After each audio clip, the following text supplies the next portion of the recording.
E nós vamos falar mais sobre essa situação agora com o Luiz Augusto Durso, que é advogado especialista em direito digital. Doutor Luiz Augusto, boa tarde. Boa tarde, Denise. Boa tarde a todos os ouvintes e telespectadores da Rádio Jovem Pan. Bom, a gente viu que o Pix foi um grande sucesso, as pessoas aderiram pela facilidade de transferência, de pagamento de conta, não é, os benefícios, e de repente começaram a surgir os crimes, porque os criminosos também acharam uma excelente oportunidade, transferência aí de grandes volumes de recursos para contas falsas que eram abertas em bancos, é uma das brigas aí em relação ao Procon, essa quebra de sigilo, o sequestro relâmpago, não é? Aí se reduz o valor a ser transferido à noite, mas a pessoa fica mais tempo como refém. Enfim, se percebeu que essa facilidade pode facilitar a vida do criminoso também, não é?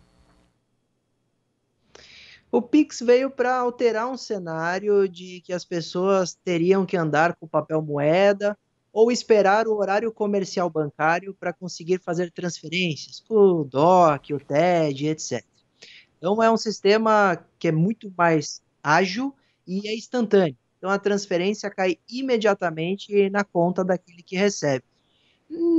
Partindo dessa premissa, essa plataforma é muito boa, muito eficiente. O problema é que o Brasil sofre com questões de insegurança pública. E aí a plataforma que veio para facilitar a vida do usuário e da população acaba facilitando também a vida de criminosos. E também precisamos lembrar que agora, com a sociedade moderna, com os smartphones, nós estamos andando com o dinheiro do banco todo em nossos bolsos. Então, nós trabalhamos, armazenamos aquele patrimônio, arrecadamos aquele dinheiro e estamos andando com todo aquele dinheiro disponível a qualquer momento no celular.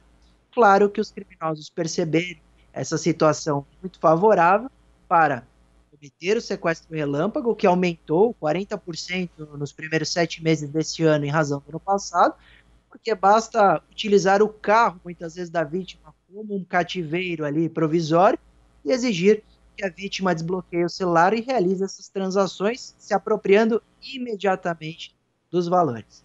O Banco Central reage, tenta criar medidas aí para inibir e derrubar esses números, e são, de fato, como disse o Capês, os primeiros passos. Precisamos continuar a aprimorar a plataforma e hoje, lamentavelmente, acompanhamos a notícia dos 395 mil dados vazados relacionados à chave Pix de consumidores que fazem seu cadastro para usar o Pix e agora estão, infelizmente, em uma situação de vulnerabilidade porque se tornam possíveis vítimas desses criminosos que podem utilizar esses dados para outros golpes e mais engenharia social.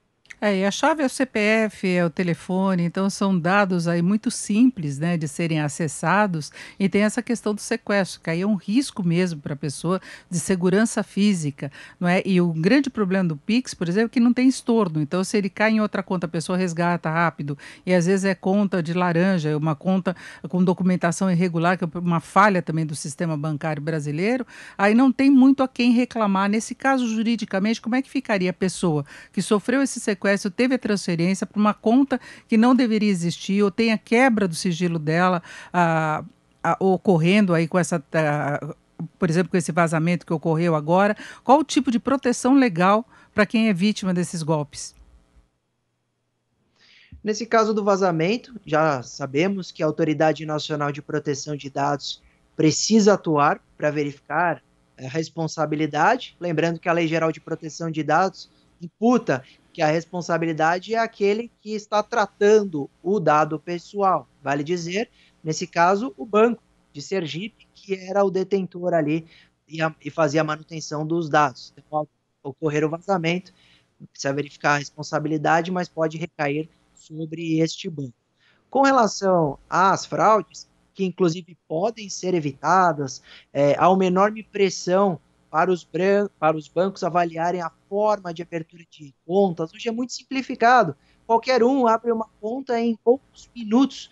E é claro que isso facilita a vida de criminosos, porque ao abrir contas para cometimento de delitos, essas contas podem ser denunciadas, bloqueadas, fechadas, encerradas, e rapidamente outra conta será aberta, até com utilização de documentos falsos ou de terceiros. E essas, claro, são as contas que recebem, em regra, o dinheiro que é transferido do Pix. Então, o Banco Central e os bancos precisam melhorar essa forma de abertura de conta. Mas, com relação à responsabilidade em regra desses crimes e golpes relacionados ao Pix, o banco justifica que não contribui. Vale dizer, ele cria a plataforma, disponibiliza aos usuários, mas não há interferência nenhuma em relação ao momento do crime ou à fraude. Já algumas decisões dos tribunais têm entendido que o banco é corresponsável, sim, devendo ressarcir o consumidor vítima desse crime ou desse golpe, uma vez que ele disponibilizou a plataforma e ela não traz absoluta segurança aos consumidores. Inclusive, muitos reagem, denunciam, ligam ao banco dizendo: caí no golpe, fui vítima de um sequestro e o dinheiro acabou de ser transferido para determinada conta. E o banco nada faz, o banco não bloqueia, ele não analisa essa transferência, bloqueando temporariamente os valores. Nesses casos também, diversos magistrados têm entendido que o banco deverá ressarcir o consumidor. Isso reforça essa pressão para que essas medidas preventivas e até tecnológicas sejam rapidamente aplicadas e entrem em vigor, como a questão do estorno, que você bem falou, Denise, para termos essas opções e essa segurança ao consumidor e ao usuário que sai na rua com o seu aplicativo bancário no celular e está correndo risco de ter sua conta esvaziada e todo aquele dinheiro que a muito custo, a muito trabalho foi conquistado, ser roubado por um desses criminosos. As pessoas têm que ter muito critério, muito cuidado, se ela se expõe demais, o senhor falou essa questão dos smartphones, a pessoa está lá com a vida bancária dela, muitas vezes lá no celular, né? Se ela é feita refém, não é só a Pix, não, tem outras operações, despesas, compras e tudo mais que é utilizado através desse sistema. Agora, do Pix, o problema é a possibilidade de transferência de grandes quantidades de dinheiro, né? E às vezes até usando cheque especial, dinheiro que a pessoa não tem, ou de aplicações financeiras. Mas é isso, ouvimos Luiz Augusto Durso, que é advogado especialista em direito digital. Agradeço muito a sua participação, então, Luiz Augusto, uma boa tarde.